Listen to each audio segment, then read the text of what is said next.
constraints, those are junctions and two ports. One of the two port elements that we introduced was transformer.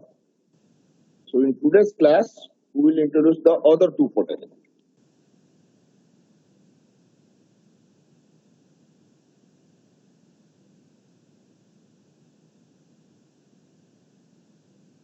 So we had introduced different kinds of constraints.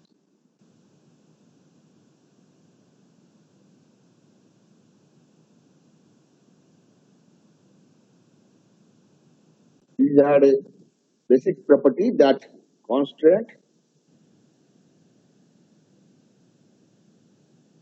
does not create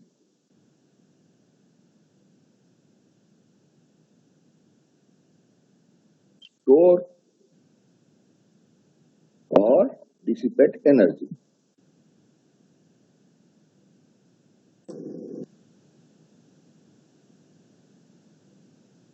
Or power. Accordingly, we had one junction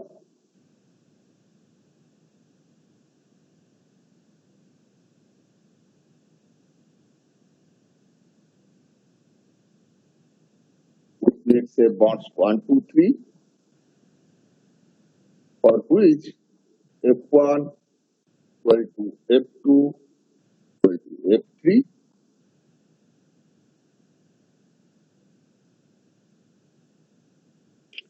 And from input and output power balance, E1, F1, that is power is into the junction at bond number 1, and it's going out at bond number 2 and going out at bond number 3, and flows are equal. So we got an relation E1 minus E2 minus E3 equal to 0. So two relations. This was strong law and this was weak or corollary law.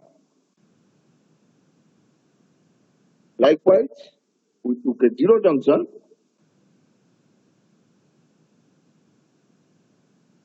with set of bonds, let's say 1, 2, 3. In this, by its strong law, E1 is E2 is E3, efforts are equal.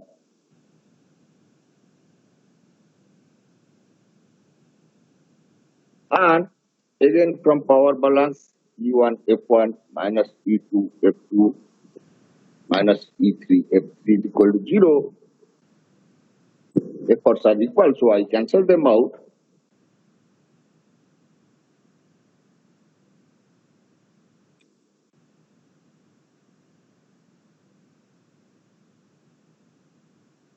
And we got F1 minus F2 minus F3 equal to 0, which is weak law.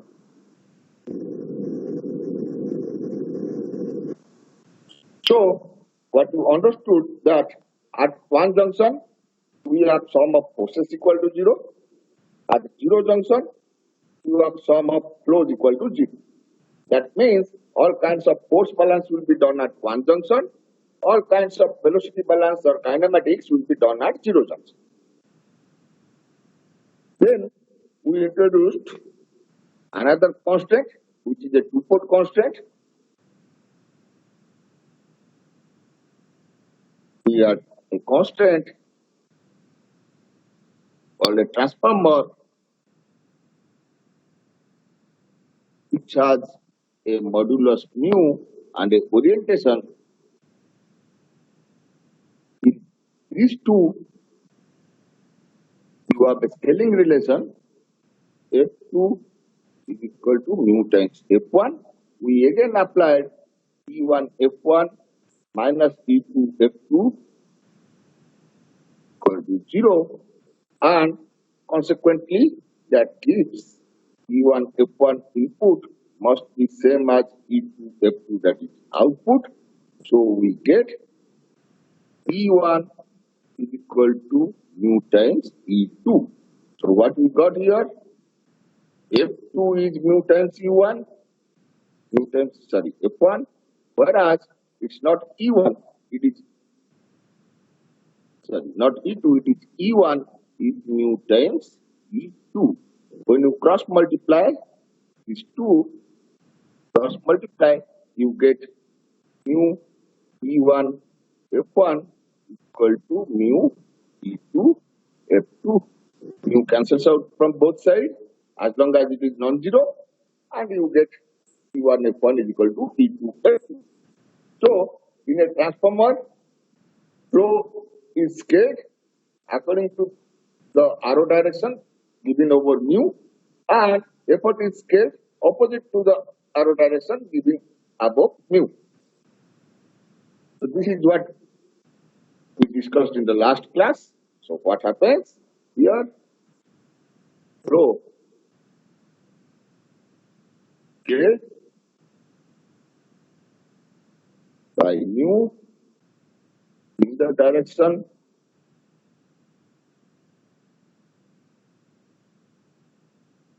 given above mu, that is transformer orientation,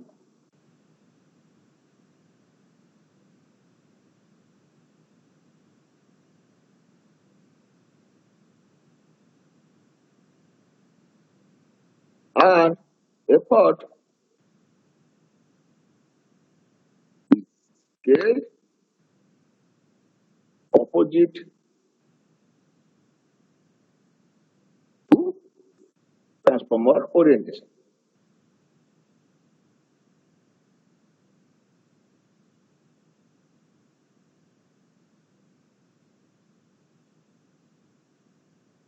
So different examples were stated. The first example, of course, was electrical transformer. Then you have mechanical lever, you have wheels, pulleys, and so on. Lot of other things where these transformers come. So let us now go to the last remaining constraint, that is called gyrator. Dy or gyrator. Scaling flow to effort.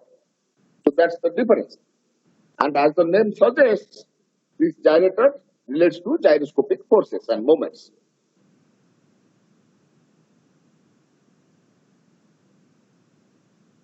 So this is a transducer, implies there will be change of energy domain. Here we have a gyrator.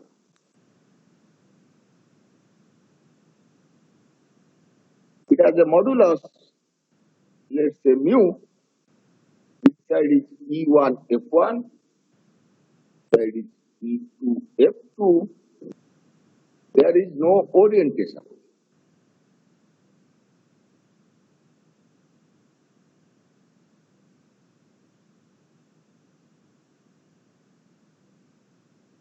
Listen, like transformer.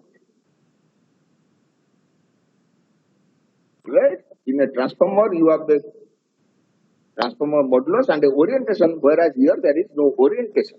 And the relations are E2 is equal to mu F1. So flow is scaled by factor mu to give effort, and E1 is mu F2. So if you take a cross product like these or these, then you get mu E1 F1 is equal to mu E2 F2. Mu cancels out. So power is transferred. So there is no loss. Straight input power is transferred to output power. But unlike transformer, where there is a scale of flow to flow and effort to effort, here the scaling is flow to effort and vice versa.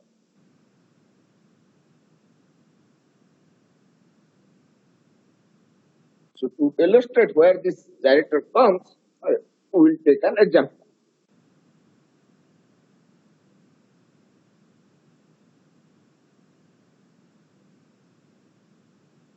Obvious example is gyroscope, but I will come to that gyroscope little later. Let us do something very simple. The first example is, let's say,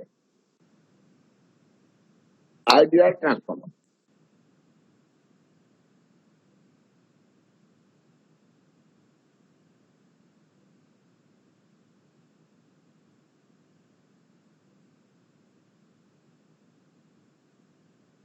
That means no energy storage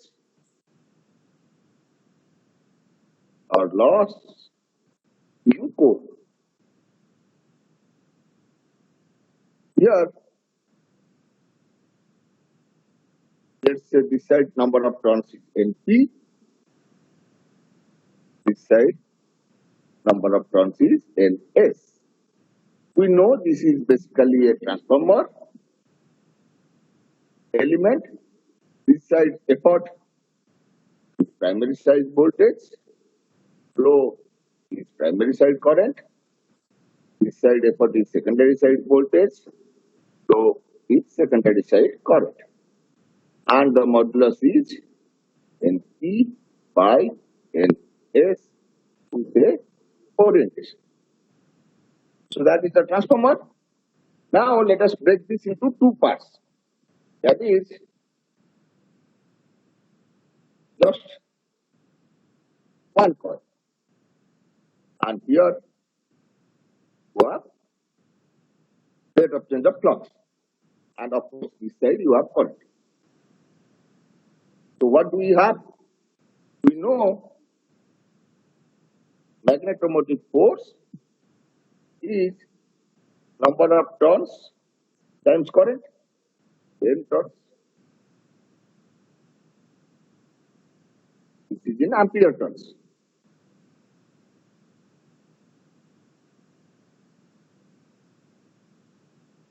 Of course, we know this is Ampere's law.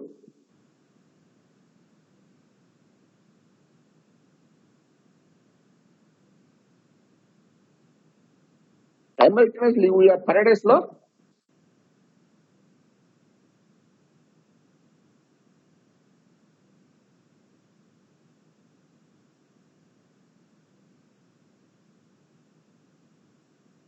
Which says the induced EMF, electromotive force, which is the potential voltage, is number of turns times rate of change of flux. Okay? So that's the basic relation. Ampere's law and Faraday's law, they are from same principle. So what we have, basically a gyrator here. The flow here is current multiplied by number of turns gives us here MM. Here this is effort, magnetic domain effort. This side flow is rate of change of flux, which is multiplied by M, gives EMF.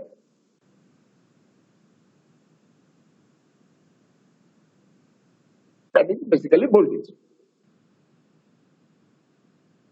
So MMF is N times I, EMF is N times phi dot. There is a plus and minus sign involved. The minus sign comes from power direction. I will show you later. One of them is plus, other is minus. So for our transformer, we have two times conversion. Here is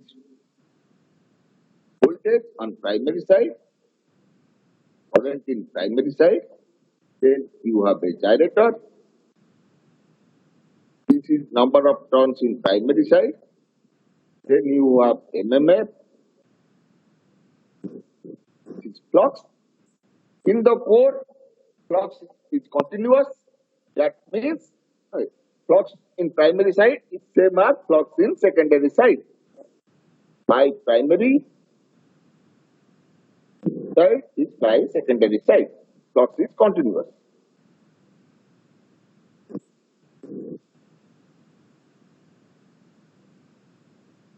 So you put a one junction,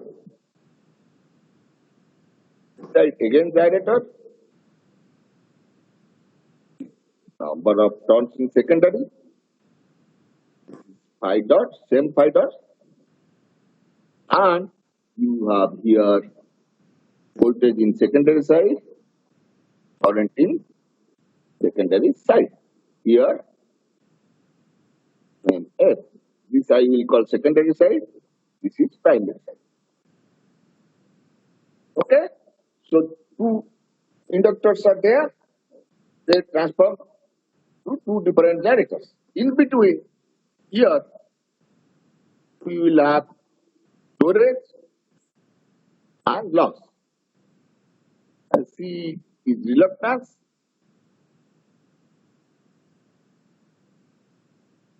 R is core loss.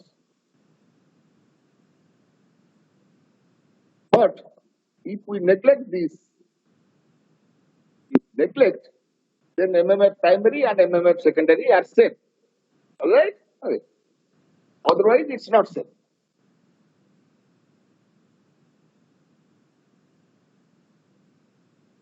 Okay? So for ideal transformer, we basically have two gyrators. Gyrator NP, then again gyrator.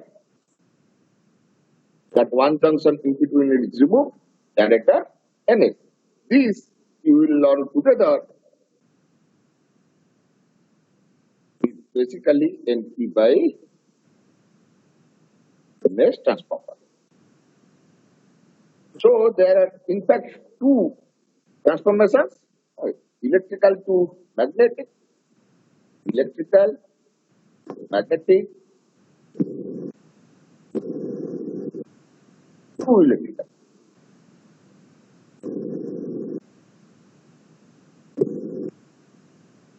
So we see from outside electrical to electrical, which is a transformer, but actually it is electrical to magnetic, which is a gyrator, and magnetic to electrical, which is another gyrator. Two gyrators in series, they combine and they become a transformer.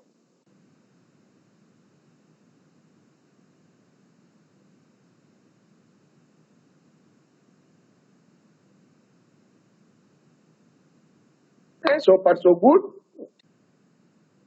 Let's see another example. Let's say DC motor.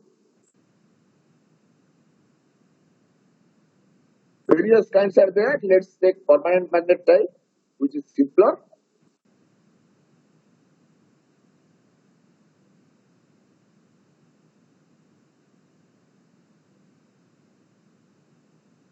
In short, it's called PMDC, permanent magnet DC motor. We can, of course, go for separate external field DC motor. We can also go for shunt or series wound DC motors, compound wound DC motors, and so on. But this DC motor is the simplest one. So what we have for this DC motor is motor which produces some torque T. Let its speed be omega. Let it be supplied with some current I. Some voltage V is applied. This is back EMF. That is again mu m times angular velocity. Ep is back EMF or induced EMF.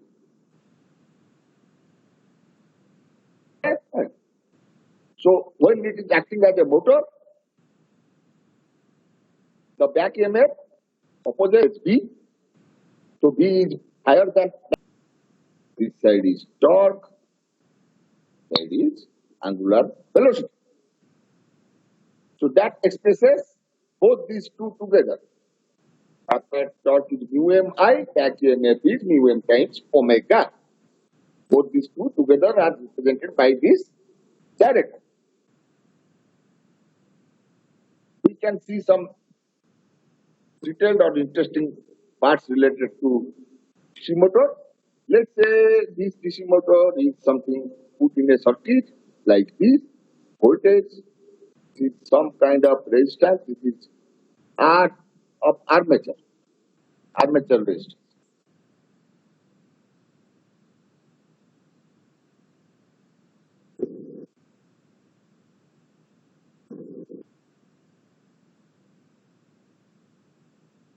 The coils have very little inductance, so we will neglect it.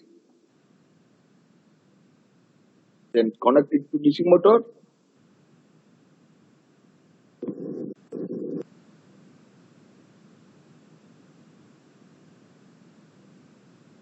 Both there is torque, speed, and we apply some opposite torque. This is TL.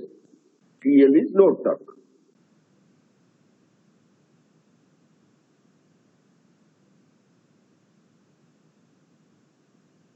Okay. So you have a voltage source, DC voltage source. You have armature resistance, and the current through this is, let's say, I.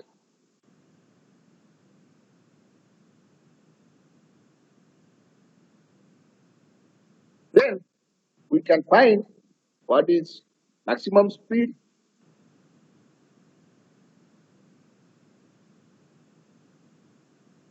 Speed occurs when load is zero. That means that is called no load speed.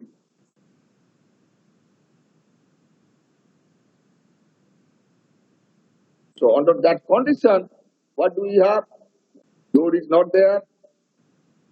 First of all, EB is equal to mu m times omega. Mu m is the motor characteristic constant.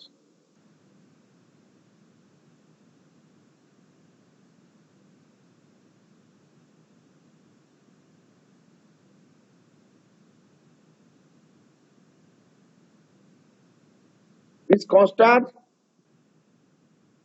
depends, remember, this constant depends on motor construction.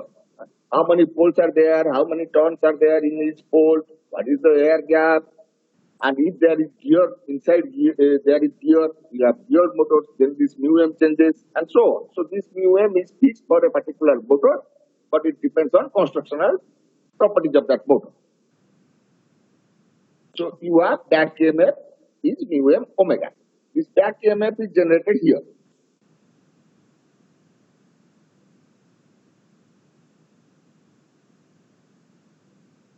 This opposes the applied voltage V. Then our current in the armature is voltage minus this back EMF depended by the armature resistance. Alright? Okay. So what we have here, E minus 2m omega by R A. Alright? And the torque generated is again mu m times I. That is mu m into V minus mu m omega divided by R A.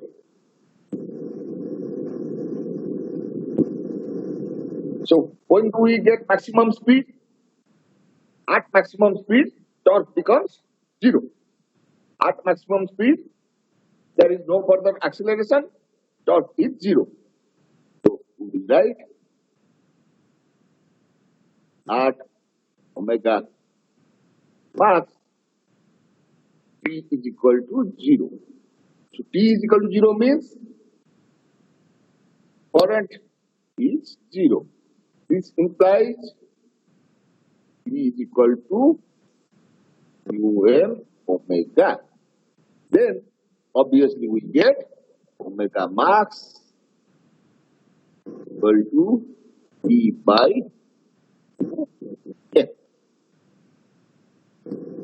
So this motor characteristic constant you can find out experimentally. You apply a voltage, don't apply any load, let the motor run. What is the maximum speed comes if you measure it? Then that ratio is the motor characteristic constant. That is one way of determining the motor characteristic constant. There is another way you can determine that constant, that is called brake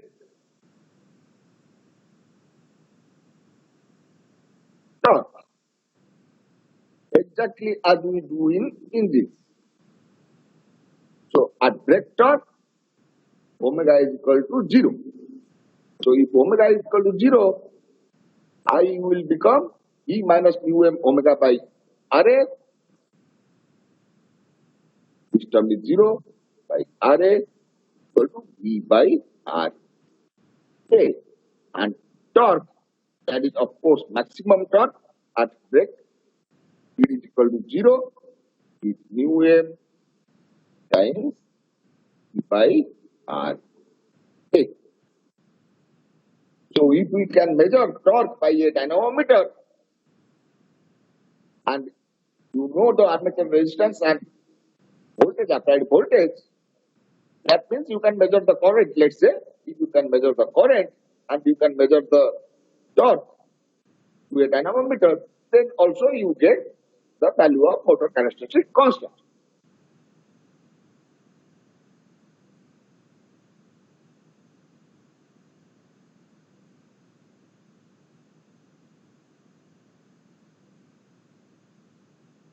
So I will draw this as a picture.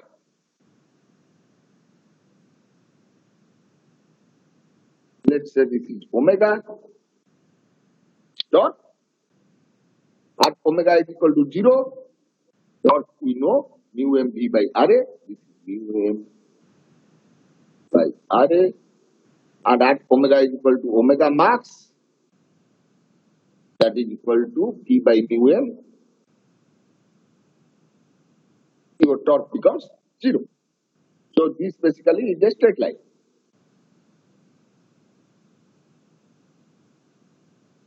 It's a straight line. It is P omega curve.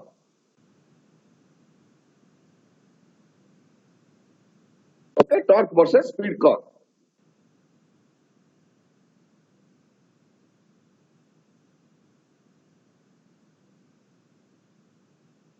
And it is a straight line because our relation shows this relation here is a straight line relation. P is equal to mu m v by Ra, that is a constant, minus mu m square omega by Ra. So mu m square omega, mu m square by Ra is the slope of this curve. Now, where is maximum power?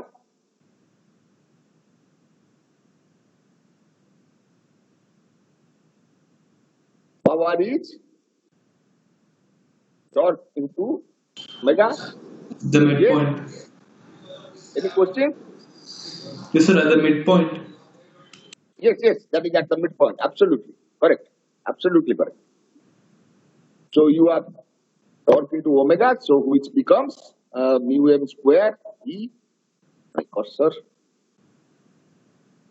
mu m E omega by Ra minus mu m square omega square by Ra. Of course, we take dp by d omega is equal to 0. And from this, we will get basically omega will become p by twice p1. That is omega max by 2. So here, cursor at the midpoint,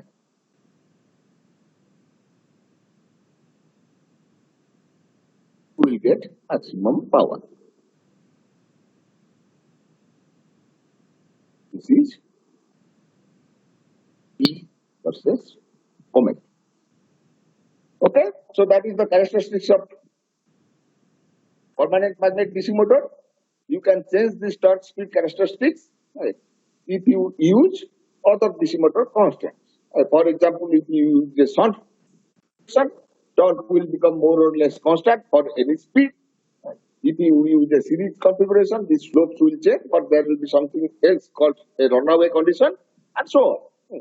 Usually, compound configuration is used. So DC motor is a gyrator.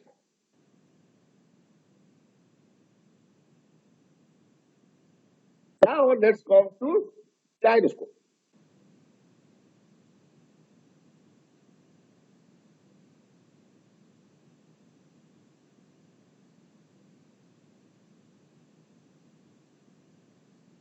Okay, so let's say for simpler case, I assume a ball and socket joint.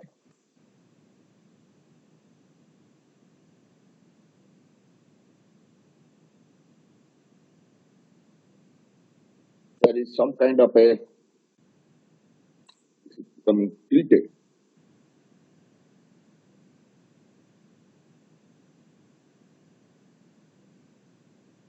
Some kind of a thing. There is a rotor disc.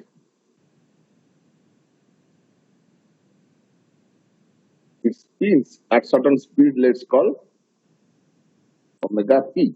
This is, let's say, z axis. Okay, positive convention. Then let's put some body fixed x and y axis. This is, say, x axis. This is some y axis.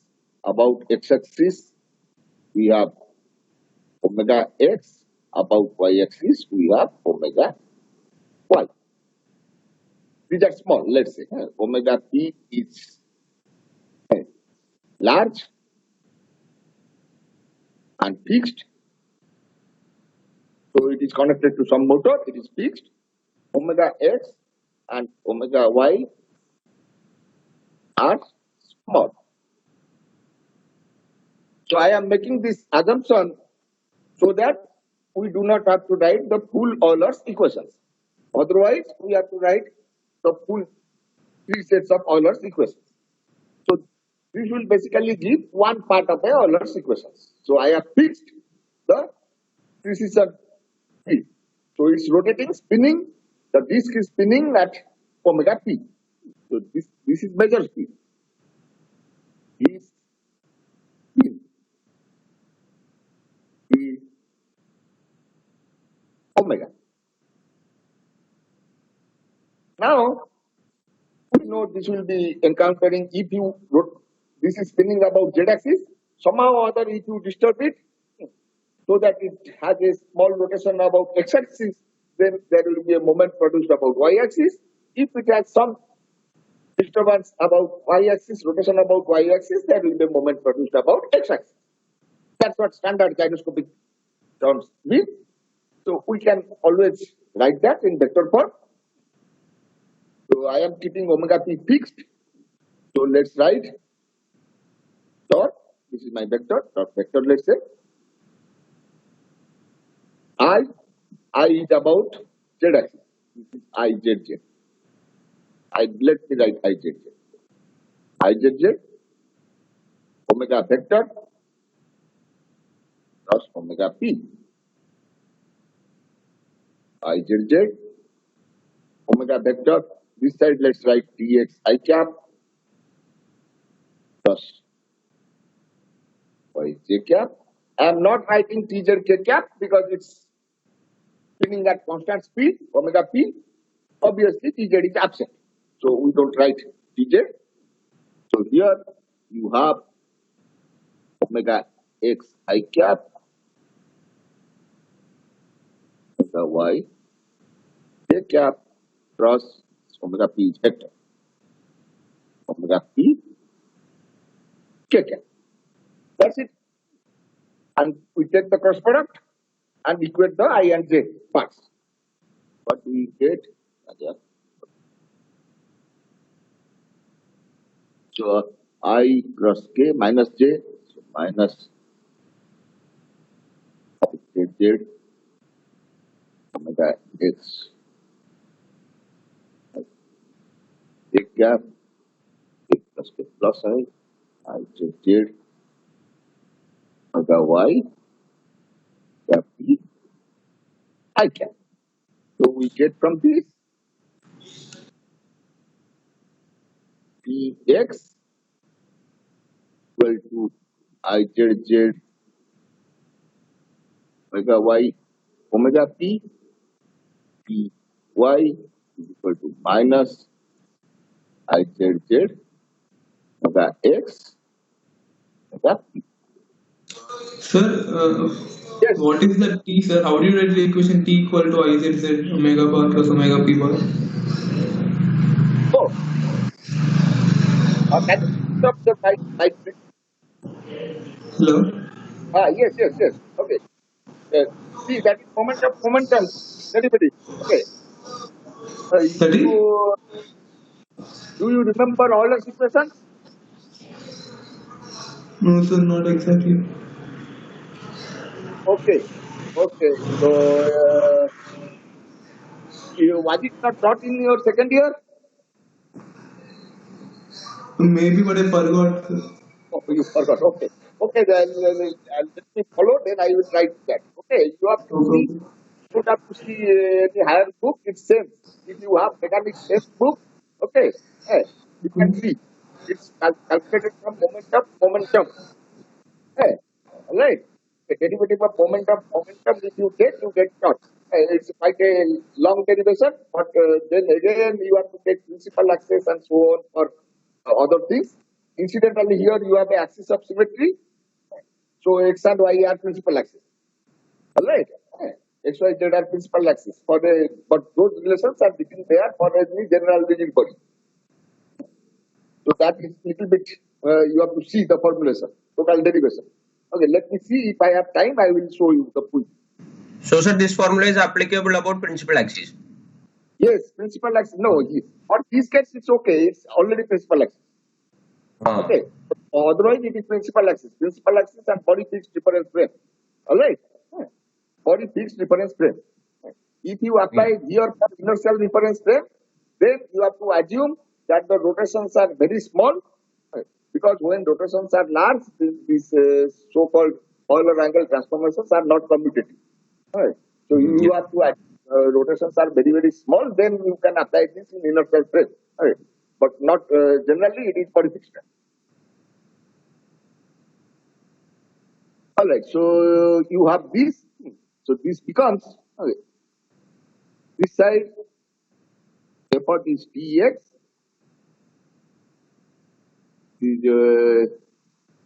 Tx is positive. Ty is negative. Okay.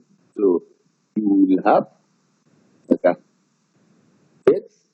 Other side is Ty omega y. I will put this as negative sign.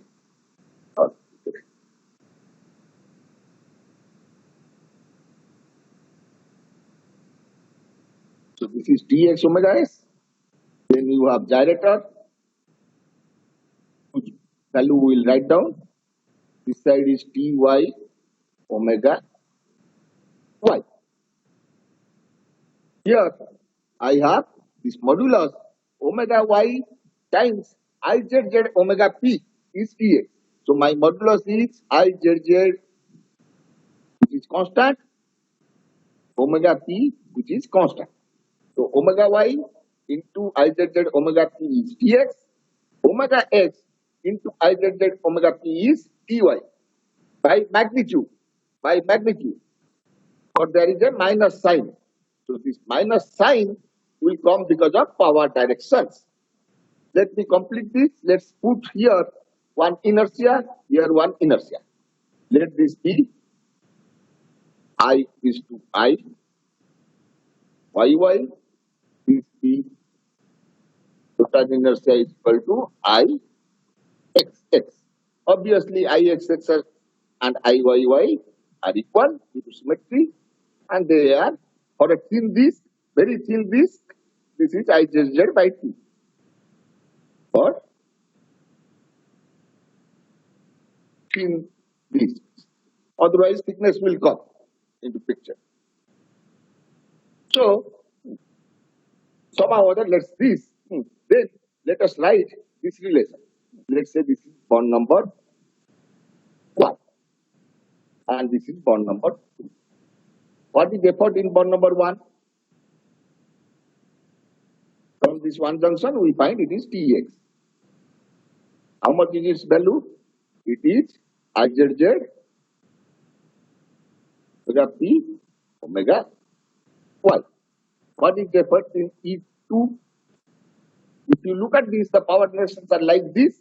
If you have a one junction like this and this, and let's say this is bond 3, bond 4, then we have minus E3, E3 is going out, minus E4 is equal to 0. So you have E4 is equal to minus E3. So there is a sign change. So here you will get that is minus Py. So this becomes minus IZZ omega P omega X. Alright? So that minus sign is taken care by the power direction. By magnitude, we put it as a gyrator. This is the simplest gyrator. If you are interested in rigid body mechanics, then you will see something called Euler junction structure, which is very important from rigid body dynamics point of view, or those of you who will be dealing with, let's say, some space motion or so on. If you have some arbitrary rigid body, here is center of mass. Coordinate has to be at center of mass. It cannot be anywhere else. There is some x-axis, some y-axis, some z-axis. All are principal axes.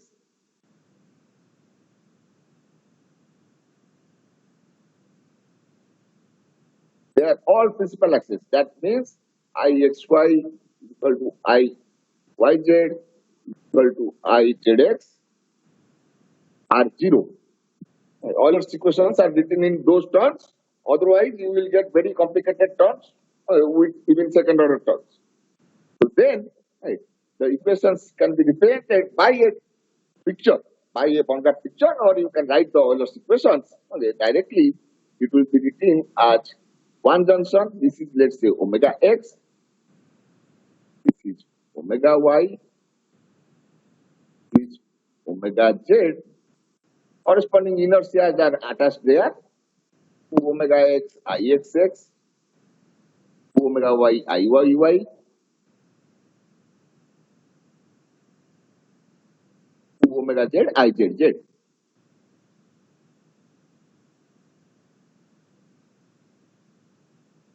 Then we will have a set of gyrators, not one. Here we had omega z fixed. So we had one connection between x and y. We had just one connection between x and y. Here we had this omega z is fixed. So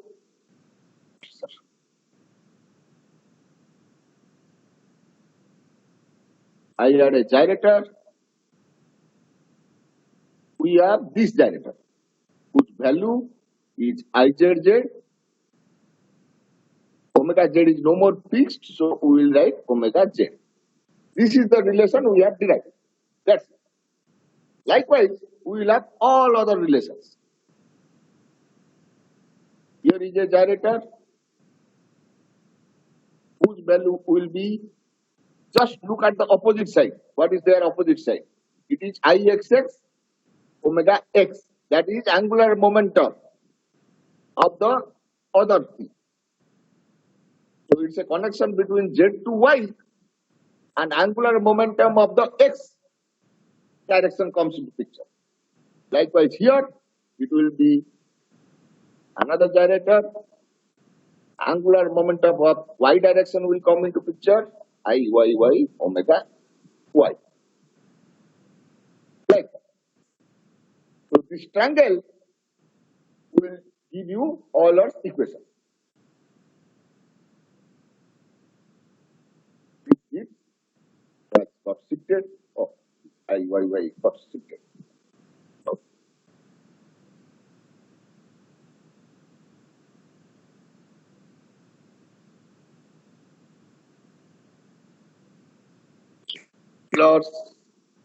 Euler junction structure.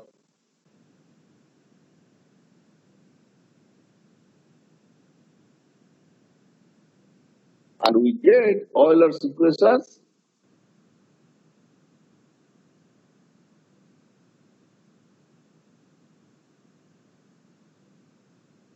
There are three Euler's equations. You can write for any one of them. Let's look at this omega x is bond number 1, let's say. Bond number 1, let's say. So bond number 1, this is, let's say, bond number 2, bond number 3. So we have E1 equal to E2 minus E3, which gives us Ixx omega x dot, that is the inertia force, equal to E2. E2 is from other side, that is omega y into Izz omega z, Izz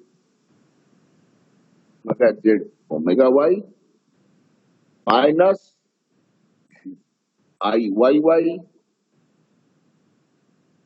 omega this is Iyy omega y omega z yeah, y. So basically we have Izz minus Iyy omega y omega z. And same thing, we just write three equations. Iyy omega y dot, just go on rotating that. So you have in Iy, you will get this equation is Izz, sorry, omega z into Ixx omega x minus Izz omega z omega x. So Ixx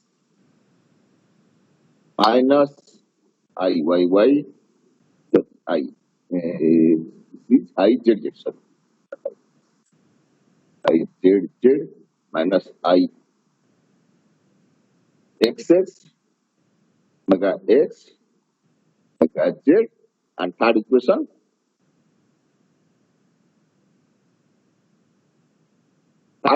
is for this I element, that is Izz omega z dot is equal to Iyy omega y omega x. So Iyy minus Ixx times omega x omega y. So these are three equations.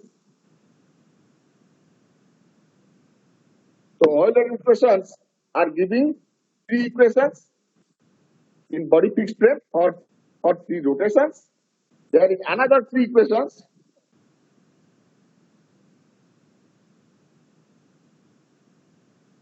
as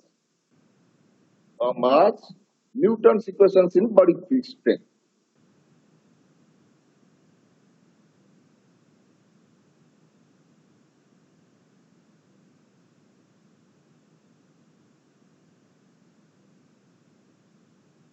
So total, you will have 6 equations or 6 degrees of freedom. Okay? So these Newton's equations also contain gyrators. We will come back to that later. Maybe that is a different thing. It's not related to your thing, but that is anyway the ultimate control. When you do ultimate control of any satellite and so on, you will have to deal with these 6 equations. So Sir, the Newton's equations for center of mass of the body? Yes, center of mass. Okay. Yes. So everything is here. And those are in body fixed reference frame, not in inertial reference frame. Right. To transfer from inertial reference frame to body fixed reference frame, there are set of transformations called Euler angle or Cardan angle transformations. Okay. there are different combinations you can define, ZXZ or 1, 2, 3, XYZ and so on. So you have to do all angle transformations to go from inertial frame to moving frame, calculate the dynamics there, and again do a reverse transformation to come back to inertial difference frame. Yes, sir. And those who know a little bit of another thing, instead of Euler angles, which have some kind of singularities when you get 90-degree orientation, they can go for something called a quaternion. It's a different algebra. Those who are interested can see what is quaternion. It's very interesting subject, quaternion.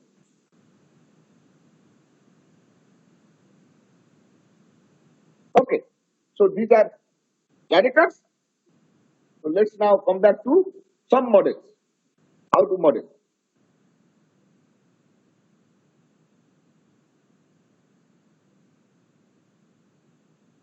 Force balance.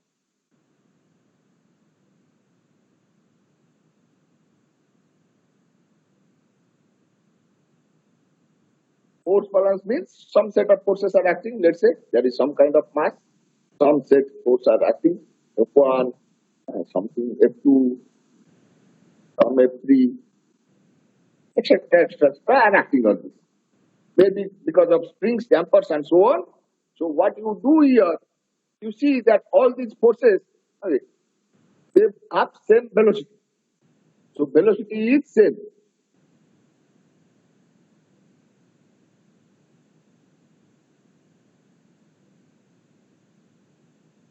So you must have a one junction. So at a one junction, you have some source, F is to F1. It might be a source, might be a spring or whatsoever. But another input, okay, let's not write AC, let's.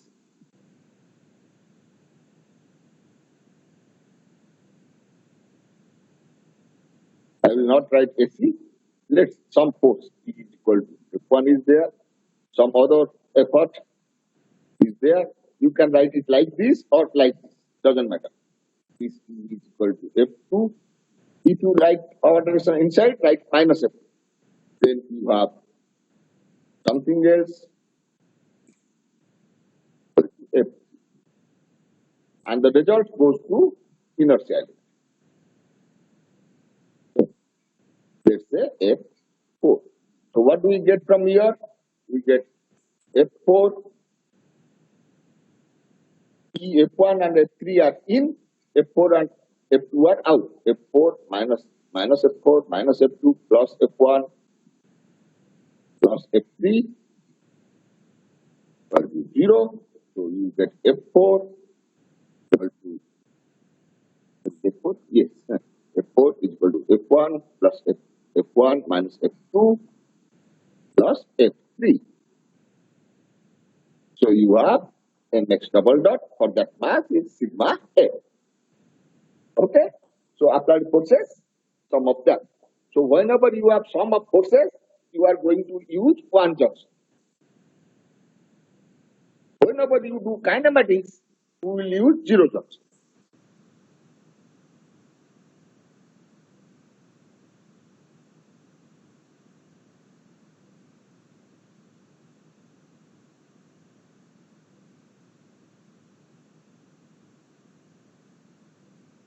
Let's say you have a relation x3 dot is equal to x1 dot minus x2 dot.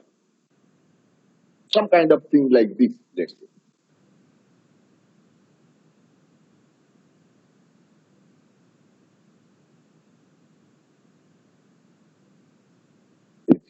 X1 dot, x2 dot. And x3 dot is its deformation. Rate of change of deformation. Then what do? You understand that if this is the case, then you must have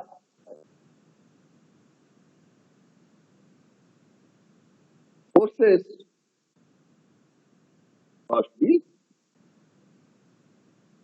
same. That is, if you have a force here F1, F1, and here a force F2, and inside this force F3 as function of x3 dot, you have F1 is equal to F2 is equal to F3. There are no inertia involved, so force must be transmitted to the element. So what do we do here? You have to use J. Forces are same, zero junction.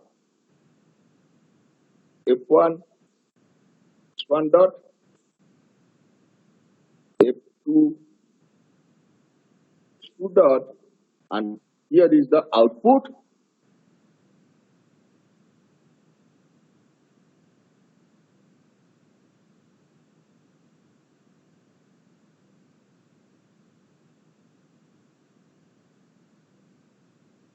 F3, F3 dot.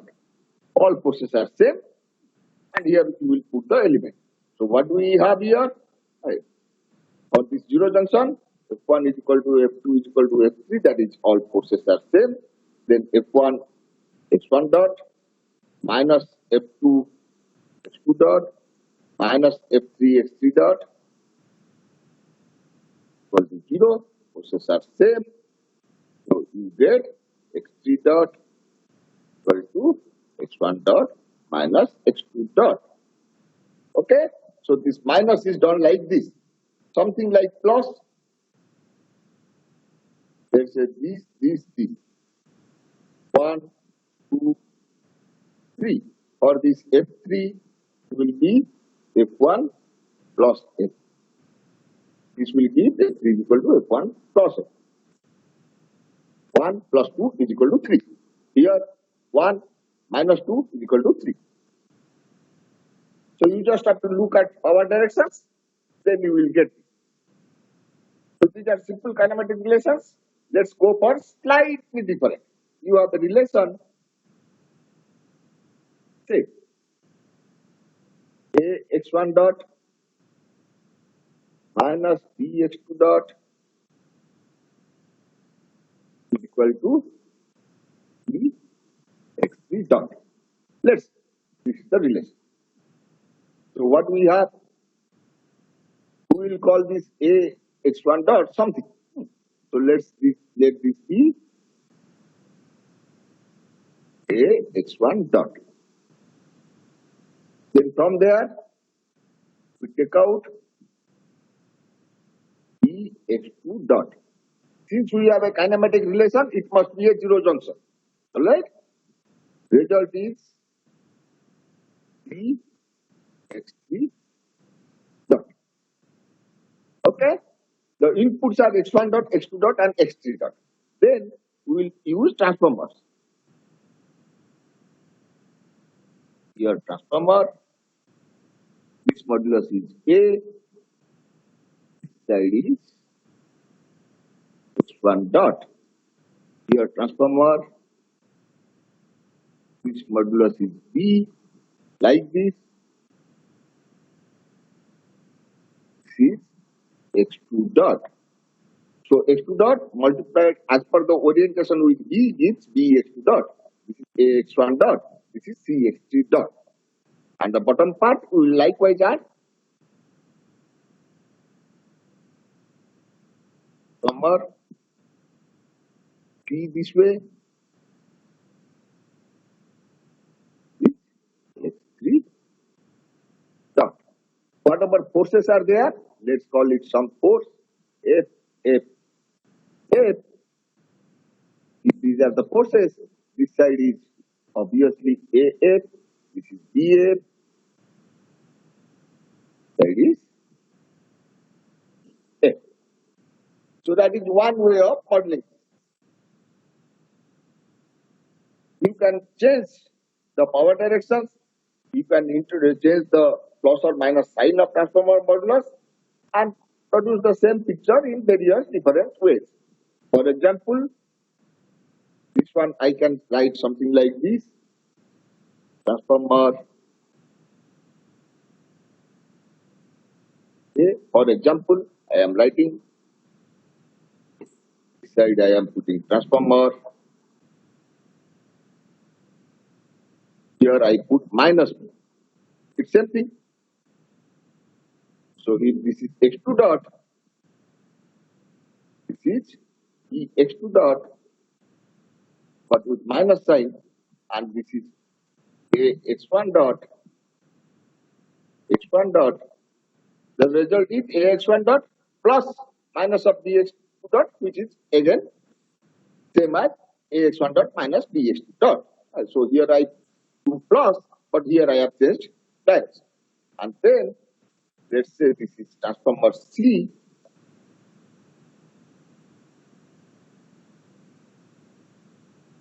Transformer, I write here 1 by C this way. This result is Cx3 dot. So if I do like that, then also it is fine. Cx3 dot into 1 by C is x3 dot. I can do like that. Okay. So when I change the direction like this, then the scaling factor becomes just reciprocal. That's it. So you can write same model in various ways.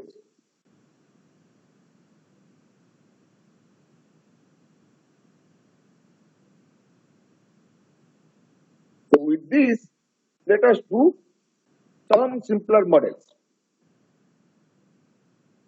And let me introduce what are the standard reduction rules. So these reduction rules are very important. You must remember these reduction rules, and then using that we can model all systems. Simple reduction rules. Very, very simple.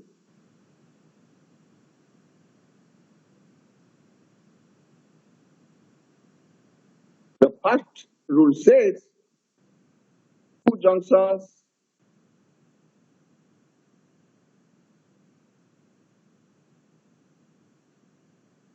of same type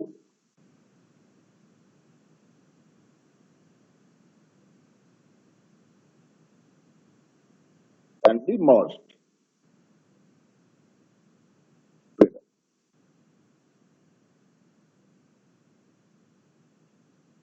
So I will put here missing term adjacent. So two adjacent junctions of same type can be merged together. Very simple reduction. Let's say you have a one junction, another one junction like this. This is bond number, let's say 1, 2, 3, 4, 5. What do we have for first one junction?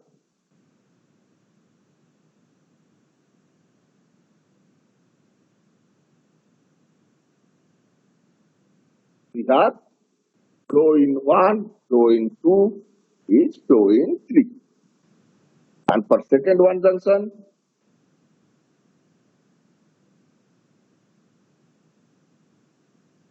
we have F3 is F4 equal to F5. So we have basically F1 is equal to F2 is equal to F4 is equal to F5, which we can represent this whole thing as a simpler thing. 1, remove that in between thing, bond number 1, bond number 2, bond number 3, bond number 4. That's it. So this part is, middle part is removed. Sir. Yes. What if between the 1 and 1 junction there are two bonds? Between 1 and 1 junction, two bonds. How? Like How say two 1, bonds 2, are- 3 and 4 in between, and then 5 and 6. You mean there is one junction, another one junction, there are two bonds. Like this. Yes. Between one junction, there are two bonds. Okay. Depending on their direction, we can combine them together. Let's say both of them have same power direction. Okay? Yes, Let's say, let us say. If they are opposite, they will cancel out. Okay? So let's say like this. And this is, let's say, bond number 1. This is 2. This is 3. This is 4. So what do I get here for this one? F1 is equal to F2 is equal to That is F3. there. F1, F2, F4, they are there, so that can be removed. But, okay, sir. Let's see E4. How much it is? E2 plus E3. Plus Okay, so it can be done as a single bond with E1 flow is how and much? yeah. E2 plus E3. Mm. Okay. So you have flows are same. F1 is F4. So you have E1 is equal to E4. F1 is equal to F4. Okay. Mm. Right? Mm. No problem. You remove. All right. Okay. Yes, sir. So Yes. basically, it doesn't make any sense to have any number of bonds between two one junctions. All right. Yes, So sir. Yes. it's at one.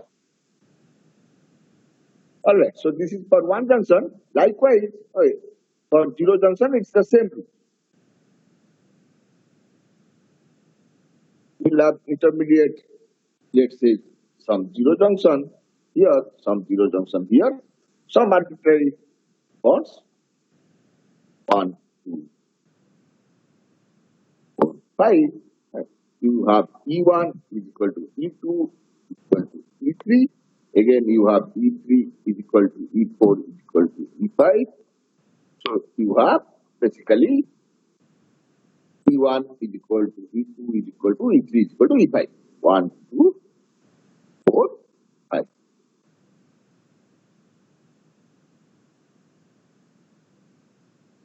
Right. So you can remove and merge those two zero junctions. So two one junctions, two zero junctions, they can be merged together.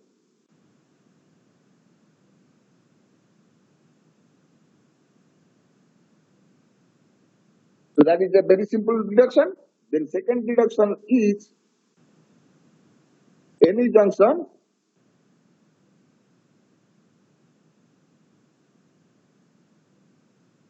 with only two bonds can be removed.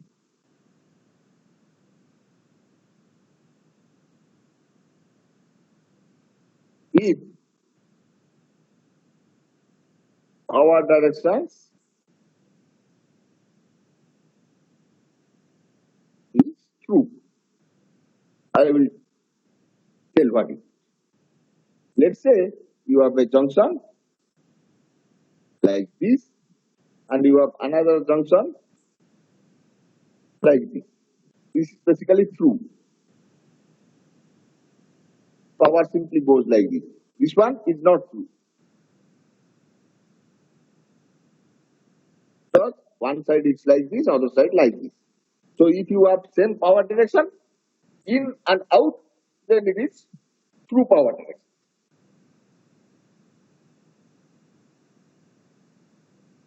So if you have a junction like this, one junction like this, then E1 F1, E2 F2, then what do we get? We get F1 is equal to F2 and E1 minus E2 equal to 0, E1 is equal to E2. So that means one junction is useless.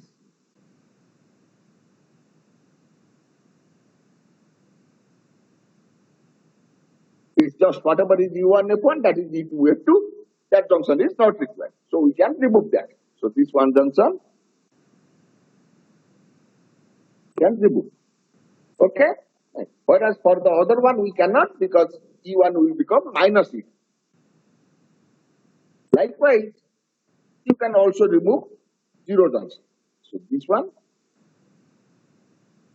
is zero junction, E1, F1, F2. Again, E1 is E2, F1 is equal to F2. So zero junction can be removed.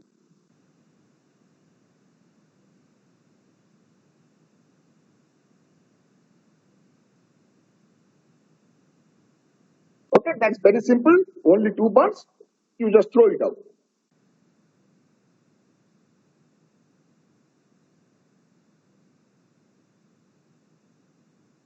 Now in number 3, we will say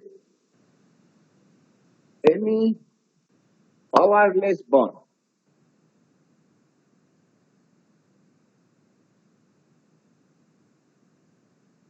and junction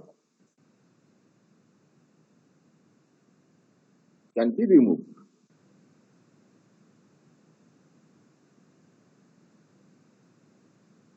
What does it mean? Let's say you have a string like this, of a string. This string at k is equal to 0. So if its stiffness is 0, then it's not there. So that is as good as it's not there. Likewise, or there is a mass. Here you are giving some velocity, let's say x dot. So force is equal to 0. Power F into x dot is also 0. So it is a powerless mass.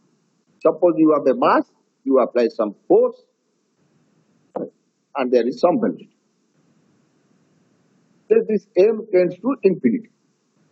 Then x dot is 0, fx dot is 0. So all those bonds, then that I, whose mass is infinity, you can remove that. Or string, whose mass, okay. String whose value is 0, stiffness is 0, 0 means stiffness is 0. That is also useless. We can remove any powerless bond. Likewise, we may have junctions which are powerless. For example, let's say you have a 0 junction. One of the bonds effort is 0. And there are some other things there, some arbitrary things there. So what does this mean? This effort is 0. This effort also 0. This effort is equal to 0. This effort is equal to 0. So all bonds power equal to 0. Everything can be removed. All 4 can be removed. After that, that 0 will be floating. It's no more a constant. It's not doing anything. So 0 junction can be removed.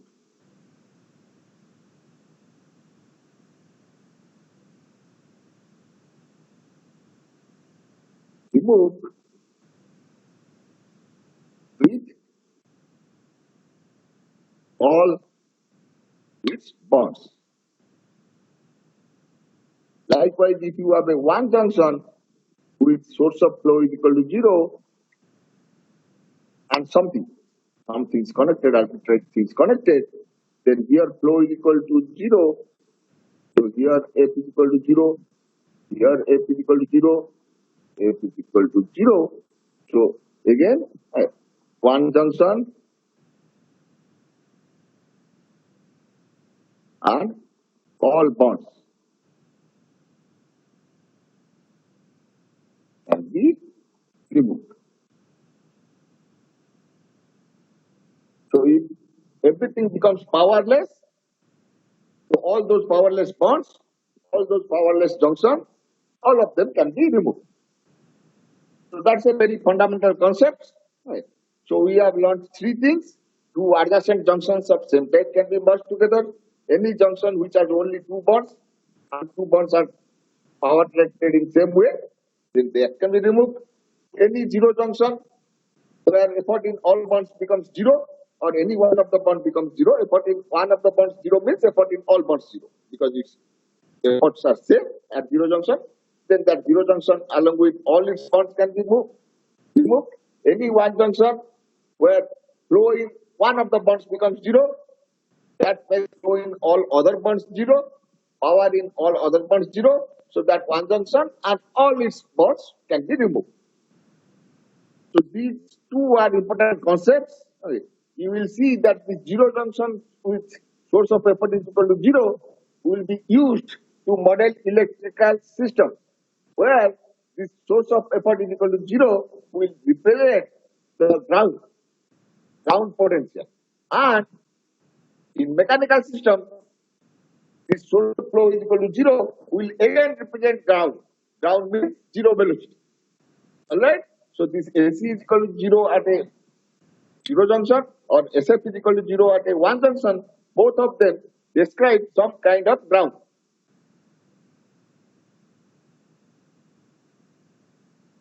The final one, reduction, this is a basically structure.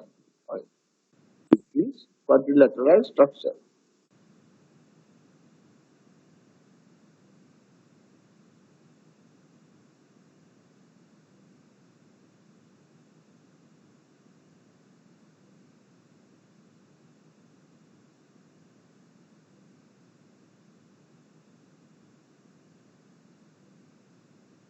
Somehow or other, let's say we have some kind of a structure like this. This first other one. We have some kind of a structure. 1, 1. Some power direction, doesn't matter. There is 0.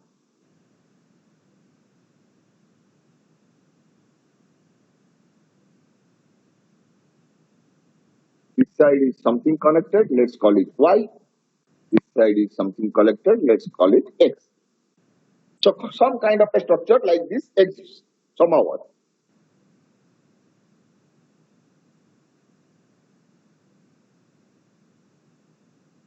Then we can say, let's say this is bond number 1, this is bond number 2, this is bond number 3, 4, 5, 6, this is 7, 8. So if this is the case, then we can write that flow in bond number 7, that is this flow, here. Flow in bond number 7. Zero junction, efforts are same. So flow in bond number 7 is flow 2 minus flow 4.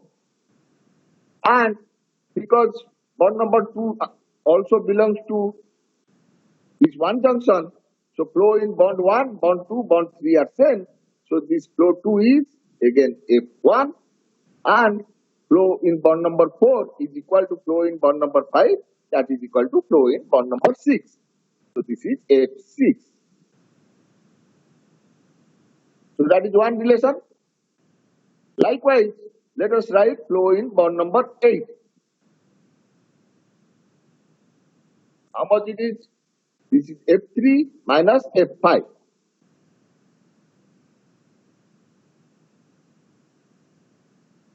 Again, F3 is same as F1. So this is F1, and F5 is same as F6 because those are one junctions. So what does this give? This gives F7 is equal to F8 is equal to F1 minus F6. A classic one junction is one junction.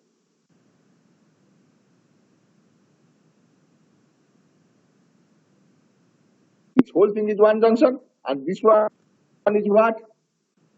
This part is zero junction. So we model this as simply like this. On number 1, 0, on number 6. So here, forces are same. E, all are same. So here is F1 minus F6. That is the last one. Then we put a one junction. These are all same. This is F1 minus F6. This is also F1 minus F6. Right. So let's call it bond number 1 is 7, 1 is 8. Here you connect X, here you connect Y. Okay? So what has happened? Basically,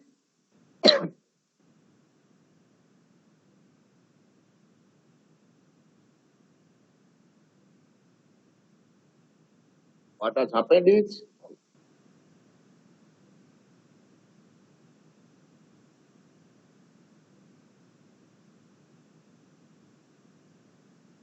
these zeros has become single zero, then 1.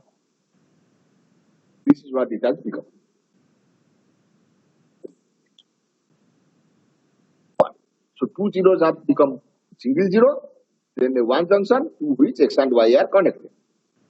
The existing one junction here and here, 1, 1, and then there is 1, 1, and something else.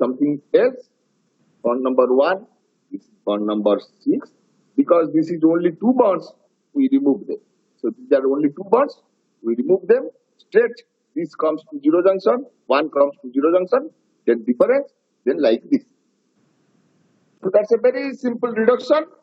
If you have two zeros like this, 1 0 structure, you combine them, two zeros merge them, make them a single zero. Once you make them a single zero, one extra one junction will appear to which the impedances will be connected.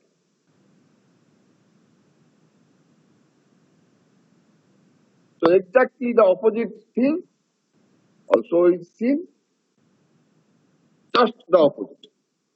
I have here 0, this is bond number 1, 1, 1,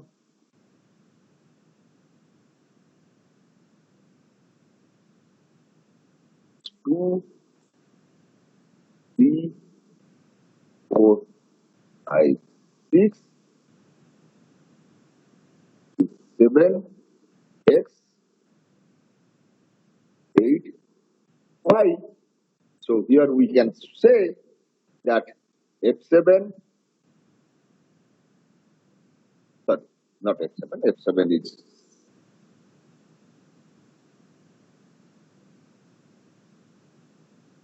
E7 equal to E8. Both of them are equal to E7 is E2 minus E4, that is E1 minus E6. Both are E1 minus E6. So all these three equality is zero junction, and this part is one junction.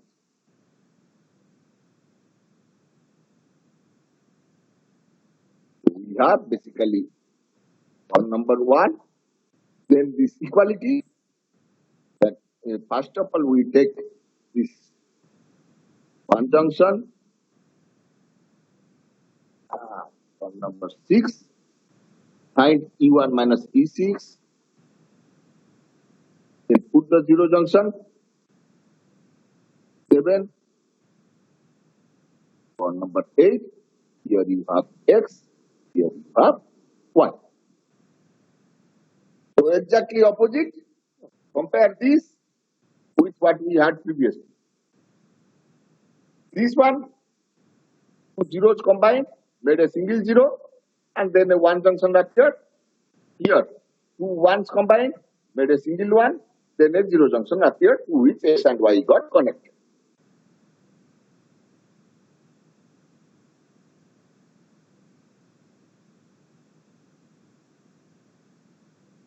Okay.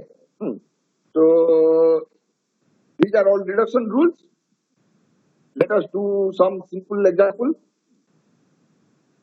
So let's say we model mechanical system.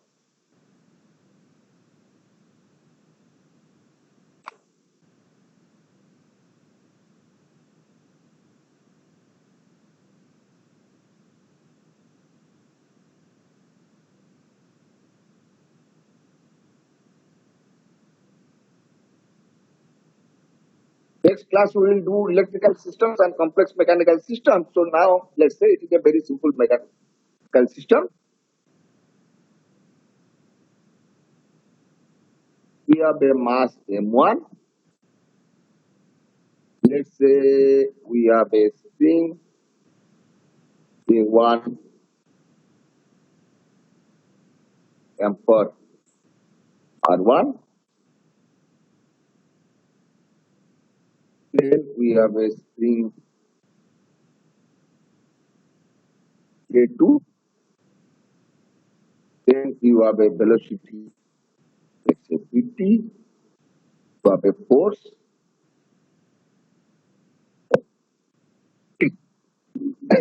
Let's simple system. And let us also take something interesting. Let's say you have a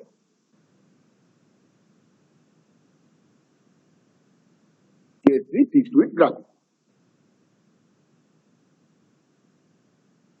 So what I will do here is I will identify distinct velocity points.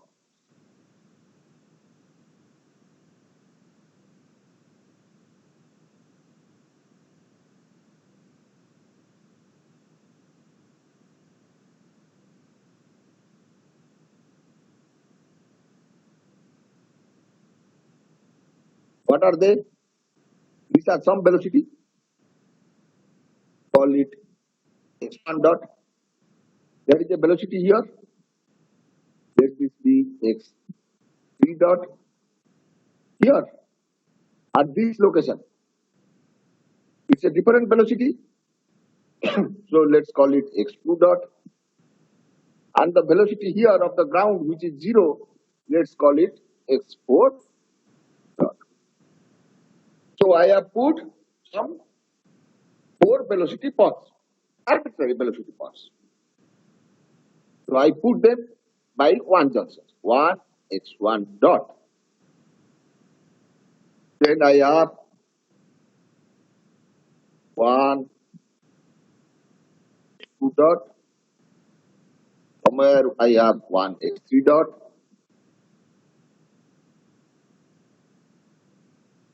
So sorry, this is x4. X4 dot, and below x3 dot will come.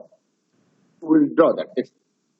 So what is there having same velocity as x1 dot? Mass. This has same velocity as x1 dot. What else? This FT, excitation force, that has same velocity as x1 dot.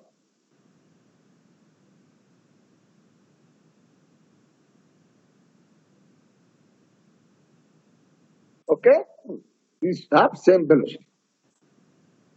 Now, I will synthesize a kinematic relation. What is my kinematic relation? Or spring case.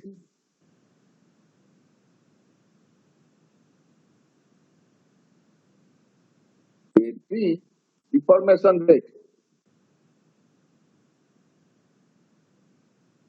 Rate is x1 dot minus x4 dot. That's the deformation rate of spring K3. And this is a kinematic relation. How does it take place? It must be zero junction. All kinematic relations, zero junction. Right, x1 dot, right, x4 dot. The result is the difference.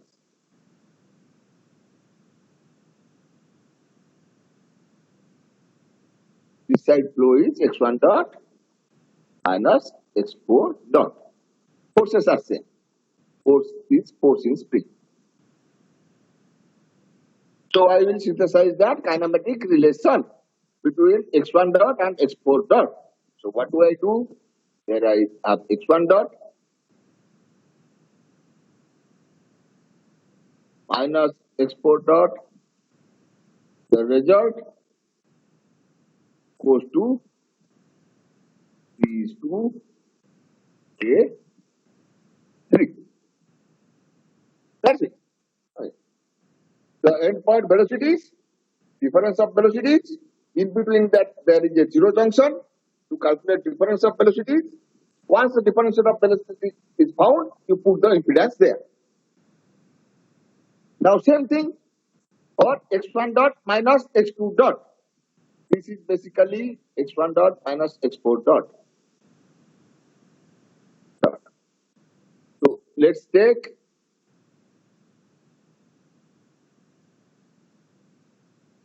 zero. Result is x1 dot minus x2 dot. What do we have there? Resistance R1.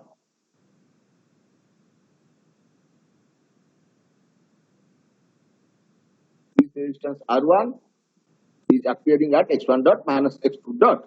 So we have R is 2, R1. Likewise, we have another x1 dot minus x2 dot. What do we have there? C is 2, A 1. So remember, this is the structure we have been talking before. We will reduce it afterwards. So this is our structure. Then we further have x3 dot.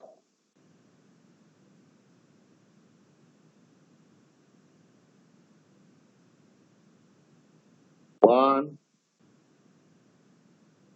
dot. We take x2 dot minus x3 dot. Flow, of course. This is flow.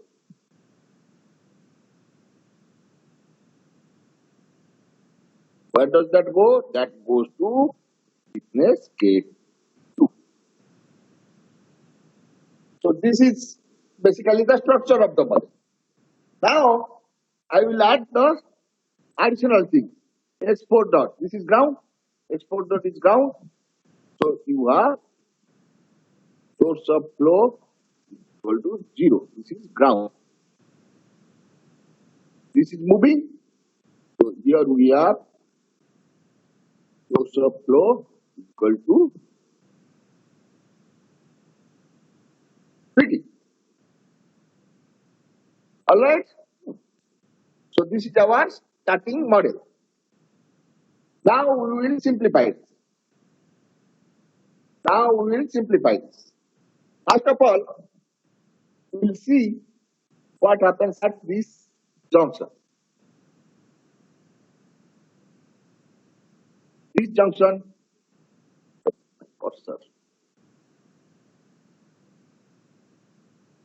at this junction. First of all, this can be removed because it is two bonds, but power direction is not true. That doesn't really matter because this is 0. This is 0 means your flow is 0, your flow is 0. So this one junction basically is powerless and it can be removed. This can be removed together. This can be removed. What else? Here.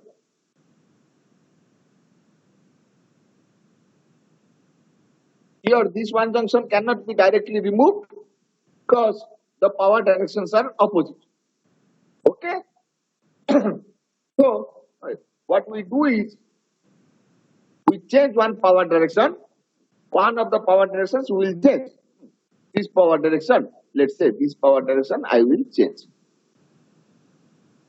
And I will change also this power direction. That means for this particular spring, I will model instead of this, I will model x3 dot minus x2 dot. That is also relative deformation. Only difference is x3 dot minus x2 dot is positive when the spring is undergoing compression. So it's either it is already in compression and it's going further compression, or it is already in tension and its tension is reducing. So we can change our coordinates and then make it in same way so that this x3 dot can be removed. So I will remove that one x3 dot. Further, what do we have? We have this structure here. One x1 dot, two 1 junctions, between them 2 0 junctions. These two also can be combined.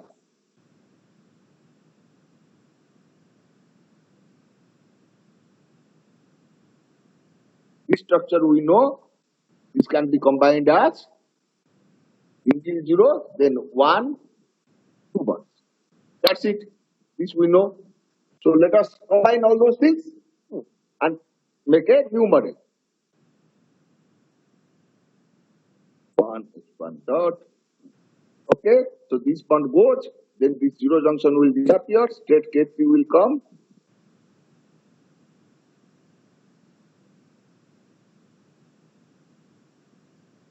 I have 1 dot, then this side I have C is to K3. Then we have SC is to FT. I is to M1. This SC is to FT, I is to M1 were already existing.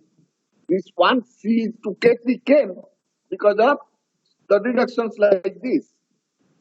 First, this ground along with one junction was removed. So this bond got removed. Now, this zero junction has only two bonds. From one, this and then this. So this two bonds, zero junction with two bonds was removed. Straight, this C element was connected to one X1 dot. Alright? So first, this one was removed. Then this one was removed. And so on. Likewise, at the bottom, I will put one X2 dot. Further, I will remove that afterwards. That will also not be required.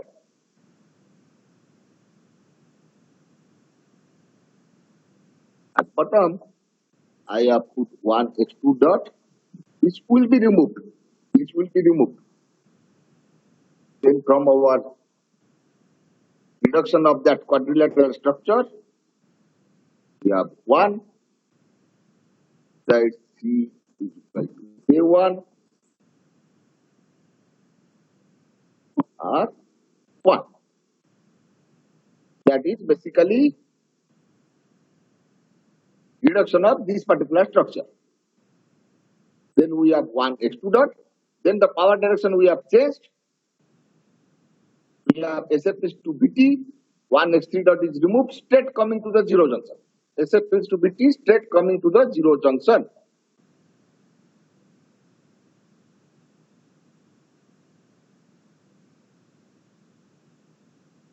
Here is equal to K2.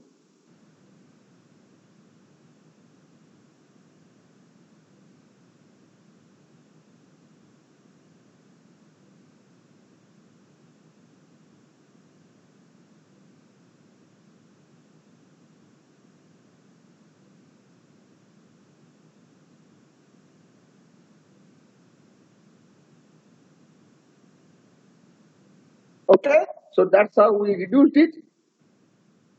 Now again here, you find this X2 dot can be removed if you change the coordinate system. If you change here, okay, this is basically X1 dot minus X2 dot. If in place of this X1 dot minus X2 dot, they use X2 dot minus X1 dot. So what will happen if we use X2 dot minus X1 dot? Power directions will become like this. So in that case, this will be true and we can remove it. So if we do that, then you have 0, 1, X1 dot. Rest of the things I leave it. Okay. 1 dot. Then you have 1 X2 dot. Then you have 0, C, then SF to P. Now look at this. First, this will go. Once this goes, then what happens? Two zeros, then two adjacent zeros.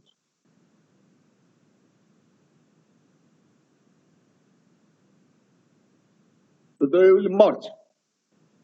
Two adjacent zeros will merge. Here I put my other things.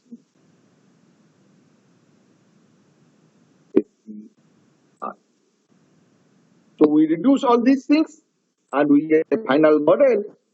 Very simple model. In fact, we get final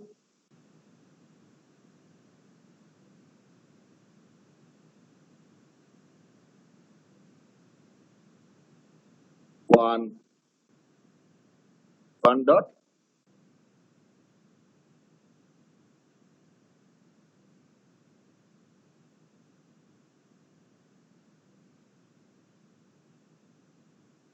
I M1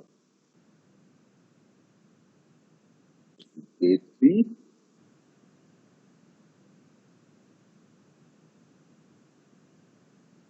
then you have 0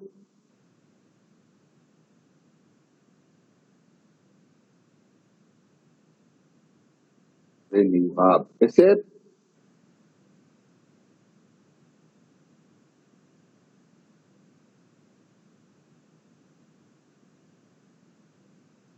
side we have C is to K2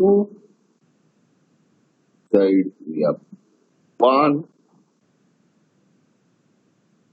A1 R is to R1. That is what is our final model. If you can directly look at the picture, analyze the system, then you will understand that the force on the spring, see at this picture, system. If you see this system, force applied on the ground, it's same as force in spring K2. That force is equal to force in K1 and R1 combined, something combined, K1 and R1. And then that force is again applied on mass M1. So there are basically some force acting on mass M1. It's not all of the forces. It is one part of the force acting on mass M1. The total force in K1 and R1, the force in K2, and force on ground. 4 quantities are equal. That is what is modeled by that zero junction. These zero junction models, force on ground, that is force on BT, force in spring K2, force on ground, force in this complex spring and damper impedance together, and part of force acting on the mass M1, they are same. So this should have come from basic analysis of force balance equation. But even if you are, suppose you are confused, okay, then you can use this step-by-step procedure. You will arrive at the same model. It will be a longer route, but the model will be correct, eventually correct. And those who can understand directly, they can directly come and draw this model. Okay? So if that is clear, okay, I will stop here. You can ask whatever questions you have, you just get it here.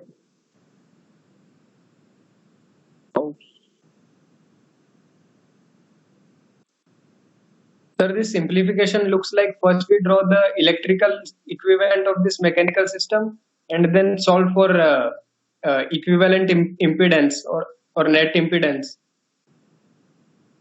We see, after all, this is a network model. All right. So we draw our mechanical system separately based on our flows and effort.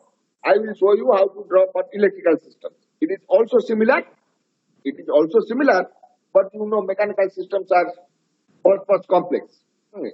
Because we can have a lot of other kinds of forces. Okay. They don't have those things except Maxwell's equations. Okay. So whatever it is, we are exercising kinematic relations. Right. In this model, we are exercising kinematic relation. In the electrical system model, we will talk about potential difference. We will model impedances between potential differences in electrical system. In mechanical system, we will model impedances between the relative velocities. That's it. Right.